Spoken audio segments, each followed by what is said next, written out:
कांग्रेसी आज पलायन की बात कर रहे हैं, लेकिन जब कांग्रेसी आए तो आप उनसे एक सवाल जरूर पूछिएगा पलायन के नजरिए से कि कांग्रेस का अभी एक जुमा 2 साल पहले बना हुआ मुख्यमंत्री है जिसका नाम है रेवंत रेड्डी।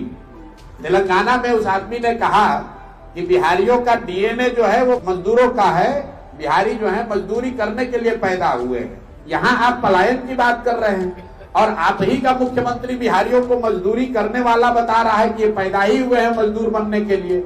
उस पर कन्हैया कुमार का और उससे भी ज्यादा राहुल गांधी का क्या स्टांस है, ये पूछने की जरूरत है।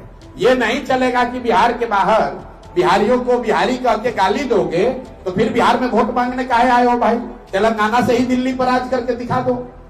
जब बिहार के लोग मजदूरी करने के लिए पैदा हुए हैं और तेलंगाना के लोग हम लोग पर राज करने के लिए पैदा हुए हैं तो कांग्रेसियों को बिहार में वोट मांगने की जरूरत क्या है? पापा मुख्यमंत्री रहे थे, मम्मी मुख्यमंत्री रही थी, बहन राज्यसभा में है, 2 मामा पार्लियामेंट के मेंबर रह चुके हैं। ठीक बात है। ये तो एक तरह से लाइबिलिटी है। एक मेरी समझ से तो ये तो उनकी लाइबिलिटी है, क्योंकि बिहार में जो आज स्थिति है, अगर उनके माँ बाप के मुख्यमंत्री रहने के बावजूद बिहार आज देश का सबसे गरीब और पिछड़ा राज्य है, तो ये तो उनके खाते में ही जाएगा ना।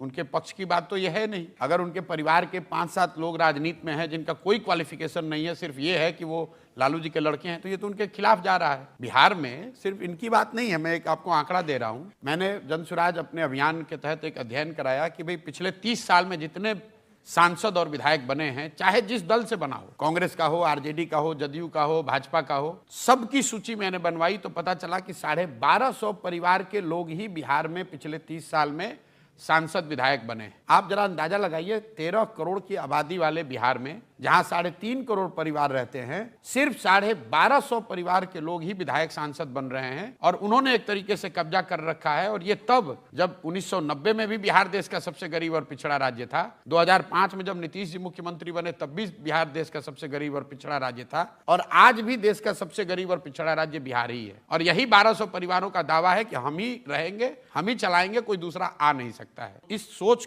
को ही चुनौती देने का नाम है जनसुराज।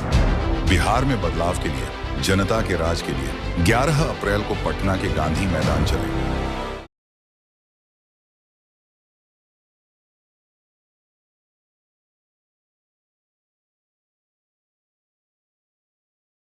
राजनीतिक तौर पर नीतीश कुमार जी को 2025 के चुनाव में मिट्टी में मिलाने का काम कीजिए, यही मैं कहूंगा। इतनी खुशी मुझे आज तक